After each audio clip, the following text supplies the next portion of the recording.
يلا.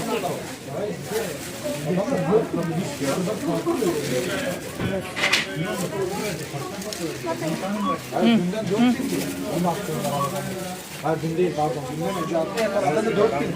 Bugün sabah 65.000 olmuş adamlar.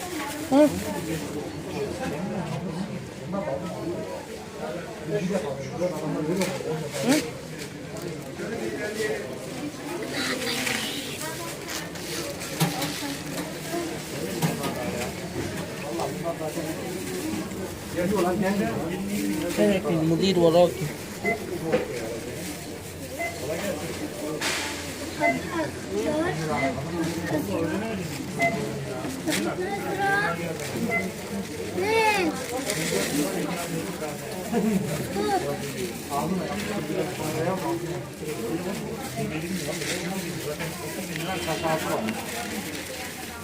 Yazık 3 bin lira yaptılar bize.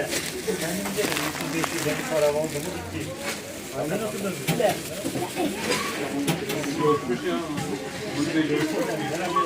Çok değişik bir yerde olan oraya gidiyor.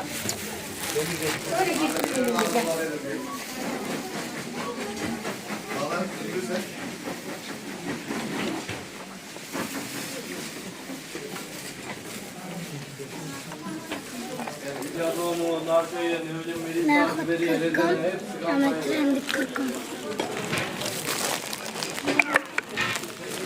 يا جماعة والله كنا عند هذا مقبول نقول له نحن اشترينا منه الأغراض. طبعا ما كملنا لكم الفيديو زلمة ممنوع التصوير وهيك. أنا رح خلينا نعيفها بس نرجع من البيت. حبينا نفرجيكم شلون هيك. لو انتوا معنا كان اكلتوا كتير وشربتوا معنا.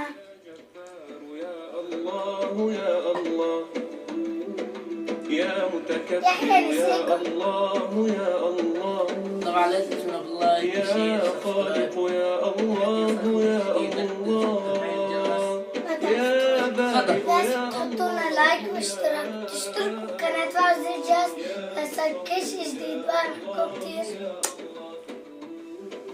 يا غفار يا الله يا الله يا غفار يا الله يا الله يا وهاب يا والله نفرجيكم شلون صارت الأجواء عنا. طبعا خوه هاي الله يرحم الساروت طبعا.